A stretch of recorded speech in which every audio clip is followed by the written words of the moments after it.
In the dim light of the command center, General Helena Marn stood rigidly before the massive holographic display that mapped the known universe. Her gaze, steely and unwavering, traced the swirling patterns of star systems, her mind piecing together the next steps of a plan that could either save or doom humanity. Around her, the buzz of anxious officers and the soft hum of machines filled the air, a symphony of anticipation for the orders that would soon echo across space. The conflict had begun almost imperceptibly, a series of minor skirmishes on the borders of human-occupied space, but it had quickly escalated into something far more severe. Humanity had always known that the vastness of the galaxy held other intelligent life, but the ferocity and the sudden unity of the alien races against them had taken them by surprise. The catalyst had been the destruction of the diplomatic vessel, Paragon, in neutral space, an act of war that shattered decades of uneasy peace. "We've been too passive for too long," General Marn muttered to herself, her voice a low growl barely heard over the background noise. She turned to face her assembly of top military advisors, her expression grim. "It's time we remind the galaxy why it fears humanity." Captain Idris Elkin, Marn's chief strategist, stepped forward, his face etched with concern. "General, the Allied alien forces outnumber us by a significant margin. Our intelligence suggests they've been preparing for this for years. How do we intend to counter such odds?" Marn pointed to a cluster of stars on the hologram. "Here, the Nebula of Tarsus. It's rich in ixium, a rare mineral that enhances energy outputs. If we can seize control of this region, we can power our fleets and turn the tide." Her finger hovered over another region, shaded in a menacing red. "And here is where we'll strike first. We'll use the Tarsus Nebula as a staging ground." Lieutenant Kara Wint, the young but brilliant head of R&D, piped up from the back. "We've also developed a new line of drones that can infiltrate and sabotage their warships. If we deploy them during the initial assault, we could cripple their front line before our fleet even arrives." General Marn nodded approvingly. "Excellent, Lieutenant. Prepare your drones for immediate deployment, and get me a direct line to the President. We need full authorization for Operation Starfall." As the officers scrambled to execute her commands, General Marn returned her gaze to the stars. Humanity was on the brink, and the weight of their survival rested on her shoulders. But she was not one to shirk from duty. With a strategic genius honed over years of interstellar warfare and a fierce loyalty to her species, she was ready to unleash the full fury of humanity. The command center's atmosphere thickened with resolve as the final preparations were laid out. Each officer knew the gravity of the situation.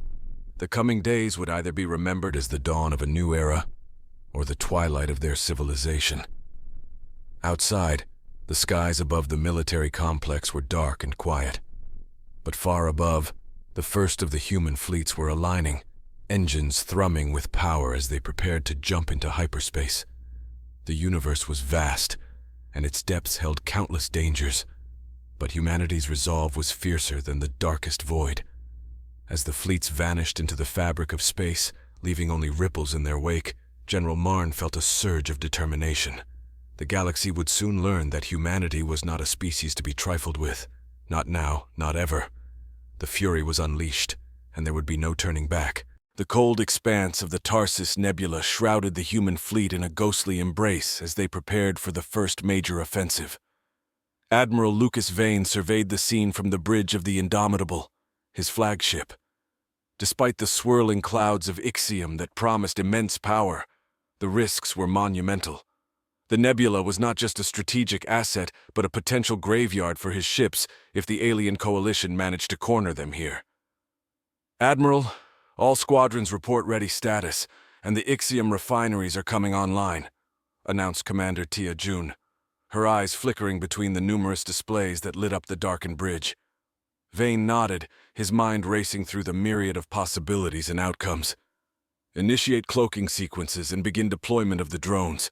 I want us invisible until we strike." The bridge crew worked with precision, their movements a testament to countless drills and the harsh reality of war. As the fleet cloaked, fading from sight against the backdrop of the nebula, the first wave of drones, sleek and silent, darted ahead. Their mission was critical: sabotage and chaos within the enemy ranks before the main confrontation. Meanwhile, back at the command center, General Marn received the first updates. Her display showed the silent progress of the drones infiltrating enemy lines, slipping past sensors and defenses to deliver their lethal payloads. This was the kind of warfare humanity excelled at: swift, silent, and utterly devastating. The alien coalition, a mix of species from across the galaxy, had gathered their armada at the edge of the nebula, underestimating the audacity of the human response. Their ships, grand in design and diverse in function, were not prepared for the subterfuge they were about to encounter. As the drones reached their targets, explosions began to ripple through the enemy fleet. The surprise was total, the confusion absolute. Vane watched from the shadows of the nebula as ship after ship succumbed to internal chaos, their formations breaking. "Now," he whispered, his voice steady. "Bring the fleet forward. Target the flagship and command vessels. Full barrage, no mercy." The Indomitable surged forward, leading the charge. Energy cannons charged to maximum, releasing beams of concentrated destruction that cut through space like celestial swords. Around it, the rest of the fleet emerged from the nebula, a phantom army now fully unleashed. On board the alien flagship, the scene was one of frenzied attempts to mount a defense. Admiral Yulyin, the coalition's commander, struggled to rally his forces. "Redirect shields to starboard, launch all fighters, and return fire." His commands were met with urgency, but the disarray had taken its toll. The battle raged, a ballet of destruction and strategy. Human ships darted through enemy lines, exploiting openings created by the drones' earlier disruptions. Every shot was calculated, every maneuver choreographed for maximum impact. In the heat of battle, Admiral Vane's tactical acumen shone brightly. He anticipated the coalition's moves, countering with ruthless efficiency. The Indomitable weaved through enemy fire, its hull scarred but unyielding, pushing ever closer to the coalition's crippled flagship. As the final confrontation loomed, the stakes couldn't be higher. A victory here would not just be a military triumph, but a declaration of humanity's indomitable spirit. A warning to the universe that the fury of humanity, once ignited, knew no bounds. Amidst the chaos of battle, the command center on Earth monitored each development with bated breath. General Marn's eyes remained fixed on the display, tracking the relentless advance of the human fleet. Each blip of light represented a ship, a crew, a piece of humanity's hope, pushing against the overwhelming odds. Back in the nebula, as the Indomitable bore down on the alien flagship, Admiral Vane prepared for the climax of their assault. His voice was calm, issuing commands that sliced through the din of alerts and status updates. "All units, focus fire on their power cores. Disable the flagship. I want them adrift." The human ships adjusted their positions, forming a tight spearhead formation around the Indomitable. Their weapon systems locked onto the damaged alien flagship, which, despite its size and advanced technology, had been significantly weakened by the earlier sabotage. As the human volleys tore into the alien ship, its shields flickered and died, hull breaches gaping open to the void. The ship's return fire dwindled as its systems failed, the once mighty behemoth now a floating husk. On the bridge of the Indomitable, cheers erupted as the enemy flagship went dark, but Vane's focus shifted immediately to the broader battle. The coalition forces, seeing their flagship disabled, began to scatter, their coordination crumbling. This was the moment he had been waiting for. All ships, pursue and engage. Let none escape to regroup. Meanwhile, Lieutenant Kara Wint watched from her station aboard the Vanguard, a smaller but crucial part of the fleet. Her drones had performed beyond expectations, and now she coordinated their second wave. These drones were different. Designed for electronic warfare, they infiltrated the remaining enemy ships, sowing further discord and disabling critical systems. This electronic assault paved the way for the smaller human crafts to engage. They swarmed around the larger enemy vessels like wolves, their lighter, more maneuverable frames allowing them to execute hit-and-run attacks that left the coalition forces reeling. as the battle turned decisively in favor of humanity. Reports of their success filtered back to Earth, where General Marn began the next phase of her strategy. "Initiate Phase 2, she ordered, her voice cutting through the commotion of the command center. "Secure the nebula and begin construction of the forward bases. We need to capitalize on this momentum." Her staff sprang into action, coordinating with engineering corps and logistics teams. The Tarsus Nebula was not just a battlefield now. It would be a stronghold from which humanity would launch its further campaigns. In the aftermath of the battle, as the human fleet secured the area, Admiral Vane took a moment to reflect. The victory had been decisive, but he knew the war was far from over.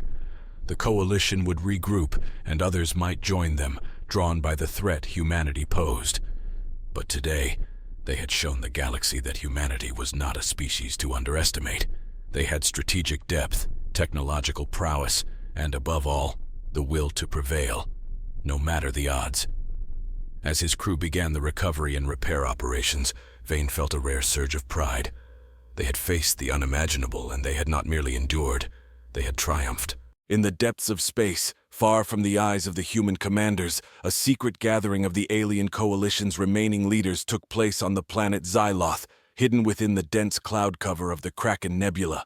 Here, the air was thick with tension as representatives from various species convened in a large, dimly lit chamber. The recent defeat had shaken their alliance, sowing seeds of distrust and fear among them. Ambassador Threx, a towering figure with iridescent scales, addressed the assembly with a voice that resonated through the chamber. "We underestimated the humans. Their technological advancements and strategic cunning have cost us dearly. We must not allow them to consolidate their position in the Tarsus Nebula." Across from Threx, General Kalara, her feathers bristling with agitation, stood up. "It's not just about military might. The humans are relentless. If we do not unite our fronts and recalibrate our strategies, the losses will continue to mount. We need a counteroffensive that targets their supply lines and communication networks."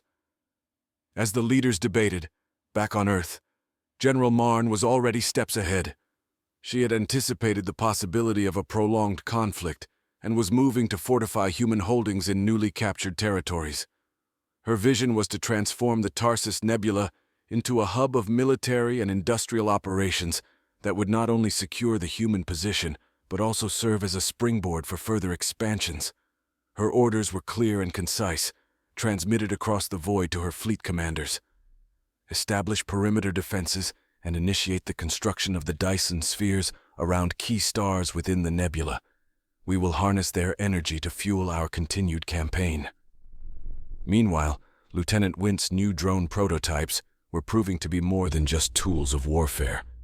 They were becoming an integral part of the human expansion, performing reconnaissance and repair tasks, thus speeding up the construction of critical infrastructure. Back on Xyloth, the coalition finally reached a consensus.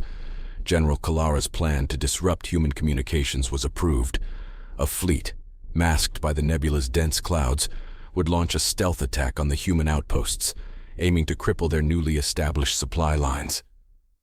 The operation commenced under the cover of darkness, the coalition ships silently slipping through the nebula's protective fog. However, unbeknownst to them, human surveillance drones had become far more sophisticated. Equipped with quantum sensors, they detected the abnormal energy signatures from the approaching ships and relayed the information back to the fleet. Admiral Vane, now overseeing the defense of the nebula, reacted swiftly. "Engage Cloak and prepare for countermeasures. We'll give them a welcome they won't forget." As the coalition fleet emerged from the nebula, expecting to find an unprepared adversary, they were met with a barrage of precisely targeted fire. The human ships, though fewer, were strategically positioned to exploit every tactical advantage offered by the nebula's complex terrain. The battle was fierce but brief. The coalition's surprise attack turned into a desperate retreat. Human mastery over the nebula's resources was proving to be a formidable barrier, one that the alien coalition had failed to breach once again. With each passing moment, humanity's grip on the nebula tightened, their network of defenses growing more robust and interconnected. Admiral Vane, watching the retreating enemy ships, knew this victory was just another step in a larger, ongoing struggle. Yet he couldn't help but feel a surge of confidence. Under the harsh light of distant stars, humanity was not just surviving, it was thriving, driven by the unyielding spirit of its people and the visionary leadership of its commanders. On the war-torn frontiers of the Tarsus Nebula, the construction of the Dyson spheres progressed under the vigilant guard of the human fleet. The spheres, monumental structures designed to encapsulate entire stars, promised to revolutionize humanity's energy capabilities, feeding the war effort and beyond. General Marn, overseeing the project from her command ship, understood that this technological leap would cement humanity's foothold in the galaxy. The atmosphere in the command center was charged as the first of the Dyson spheres came online, its massive panels aligning to harness the star's energy. "Report," Marn demanded, her eyes scanning the incoming data streams. "Energy levels are rising exponentially, General," reported an engineer, awe mingling with a touch of fear in his voice. "We're set to exceed projected capacity within hours." Marn nodded, a hint of satisfaction breaking through her typically stoic demeanor. "Good. Redirect the excess energy to our defense grids and propulsion systems. I want us ready for any counterstrikes." Elsewhere, Ambassador Threx and General Kalara regrouped, their recent failure weighing heavily on them. The lush, verdant world of Xyloth felt like a universe away from the cold metal and darker agendas of the meeting chamber. Kalara, her feathers slightly dimmed, spoke first. "Our tactics must evolve. Direct confrontation has led to nothing but losses. We might consider more unconventional methods." Threx pondered this, his scales shimmering thoughtfully. "You suggest sabotage, espionage?" "Exactly," Kalara affirmed. "We need to infiltrate their systems, understand their technologies, perhaps even turn them against themselves." Plans were drawn, spies selected. The wheels of subterfuge began to turn. Deep within human territories, cloaked figures slipped through shadows, their movements unseen, their intentions as dark as the void itself. Back in the nebula, the reality of warfare was never far. Admiral Vane received reports of unusual system malfunctions and minor sabotage. "Increase surveillance, double the patrols. Someone's playing a dangerous game," he commanded, his instincts on high alert. The sabotage, however, was a mere distraction, part of a larger, more sinister strategy. The real threat was more subtle and infinitely more dangerous. Embedded within the data streams feeding into the human networks were coded signals, waiting for activation. Kalara's spies had done their work well, perhaps too well. Lieutenant Wint, ever vigilant, began noticing anomalies in the drone behavior. Patterns that didn't match programming, slight deviations in their operational protocols. She isolated the affected units, her mind racing to decode the puzzle before her. "This isn't a glitch," she realized, her voice tense. "It's an invasion." The alert went out just in time. Systems were locked down, codes rewritten, data streams purged. The threat was contained, but the scare had its intended effect. Human forces tightened security, their focus inward, slightly diverting their gaze from the broader battlefield. This shift did not go unnoticed. Across the galaxy, news of humanity's vulnerability, however brief, spread like wildfire. Alliances shifted, power balances trembled. The coalition, emboldened, started to gather forces, rallying under a new banner of unity forged in the fires of shared fear and newfound hope. In the command center, General Marn reviewed the reports, her brow furrowed. "Prepare all units for a possible large-scale assault. This war is far from over," she announced, her resolve hardening. The battle for the Tarsus Nebula had shown her one undeniable truth. In the vast, unforgiving expanse of space, trust was a luxury, and survival was won not by the light of stars, but by the will of those who dared to reach for them. The galaxy watched as the tension escalated, stars and planets becoming mere backdrops to the unfolding drama of warfare and strategy. Within the command centers and war rooms scattered across contested territories, the stakes had never been higher. In the heart of the Tarsus Nebula, the human forces fortified their positions, their Dyson spheres now a network of power and defense that seemed impregnable. Yet, the undercurrents of espionage had taught General Marn a vital lesson. No victory was assured, and no defense was absolute. On Xyloth, the Coalition's newly unified command launched their most ambitious plan yet.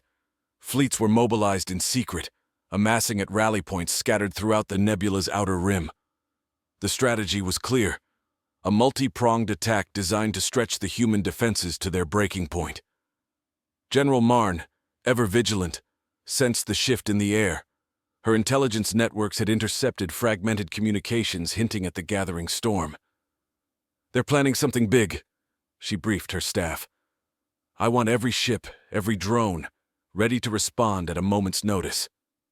As the Coalition fleet surged forward in a wave of steel and fire, the battle commenced with a fury that shook the void itself. The humans responded with disciplined ferocity, their fleets maneuvering through the nebula's energy-charged fields, their weapon systems fueled by the boundless power of encapsulated stars. Admiral Vane, aboard the Indomitable, led from the front, his ship slicing through the enemy lines with lethal precision. "Target their command ships! Break their formation!" he ordered, his voice a beacon amidst the chaos. The battle raged, a tempest of light and darkness, each explosion a testament to the desperate struggle for supremacy. But as the hours stretched into what seemed an eternity, a critical development unfolded far from the immediate conflict. Lieutenant Wint, utilizing a network of advanced reconnaissance drones, had located the Coalition's main supply line, a vulnerable artery that fed their war effort. With a swift, decisive strike, she crippled the supply chain, sowing disarray and depleting the enemy's resources. Feeling the tide turning, General Marn issued her final command, her voice resolute over the comm systems. "All units, advance! Push them back! This ends now!" The Coalition, starved of reinforcements and reeling from the sudden loss of support, faltered. The human forces, relentless and unyielding, drove forward, breaking through the last lines of defense and forcing the Coalition into a full retreat. In the aftermath, as the dust settled and the nebula's stars shone on a battlefield strewn with debris and echoes of the fallen, a solemn peace descended. The humans had secured their position, their dominance in the nebula now uncontested. Yet the victory was bittersweet, the cost visible in the scars that marked both the landscape and those who survived. General Marn stood before her commanders, her gaze sweeping over the faces of men and women who had given everything to stand here. "This victory is yours," she said, her voice steady. "But let us remember the price, and let us ensure that our future is one of peace, not perpetual war." As peace talks began, spanning across galaxies and involving all species affected by the conflict, humanity took its place at the table not just as a victor, but as a visionary force aiming for a stable, unified galaxy. The Tarsus Nebula, once a battlefield, would become a beacon of cooperation and hope. And so, amidst the stars that had witnessed the fury of humanity, a new chapter began, one not of war, but of reconciliation and rebuilding, where the potential of the galaxy could be explored not through the sights of a weapon, but through the promise of shared knowledge and newfound respect.